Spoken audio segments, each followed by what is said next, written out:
नमस्कार दोस्तों, स्वागत है आपका हमारे चैनल तर्कशिला पर। दोस्तों, क्या आपने कभी सोचा है कि राजस्थान के इस विशाल रेगिस्तान के नीचे क्या छिपा हो सकता है? आज यहाँ सिर्फ चारों तरफ रेत और सन्नाटा पसरा पड़ा है, लेकिन हजारों साल पहले यहाँ का नजारा बिल्कुल अलग था। यहाँ एक ऐसी नदी बहती थी जो गंगा से भी बड़ी थी और जिसने भारत की सभ्यता को जन्म दिया। आज हम तर्कशिला पर उसी महान सरस्वती नदी के बारे में जानेंगे। अब बात करते हैं दोस्तों कि ये नदी वास्तव में थी या नहीं। इस बात का सबसे पहला और ठोस सबूत हमें दुनिया के सबसे पुराने ग्रंथ ऋग्वेद में मिलता है। ऋग्वेद के दूसरे मंडल सूक्त 41 ऋचा 16 में एक ऋषि ने सरस्वती को नदी तमे कहा, अर्थात इसका मतलब होता है नदियों में सबसे श्रेष्ठ, सबसे बड़ी। अब तर्क ये है कि अगर वो नदी थी ही नहीं तो उस समय के लोग एक काल्पनिक नदी की इतनी भव्य पूजा क्यों करते, वो भी उस दौर में जब इंसान सिर्फ आंखों देखे सच पर यकीन करता था।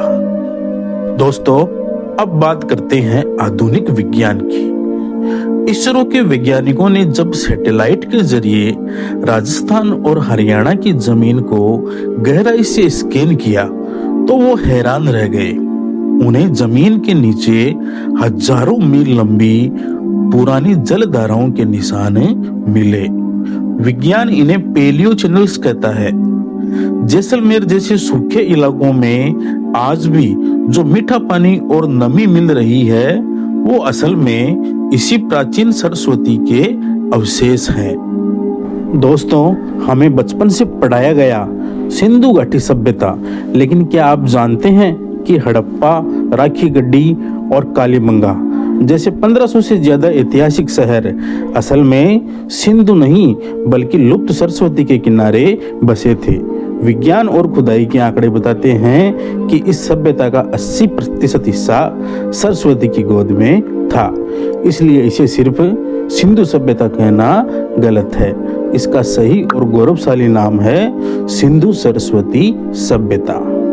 अब सवाल ये पैदा होता है कि ये नदी गायब कैसे हुई?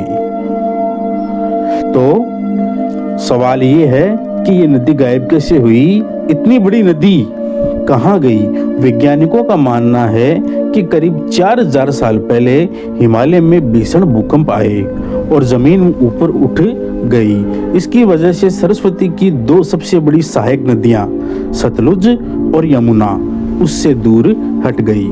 सतलुज पश्चिम की तरफ मुड़ गई और यमुना पूर्व की ओर मुड़ गई। जैसे ही इन दो बड़ी नदियों का साथ छूटा तो सरस्वती की मुख्य धारा सूखने लगी और अंत में वो रेत के नीचे दफन हो गई।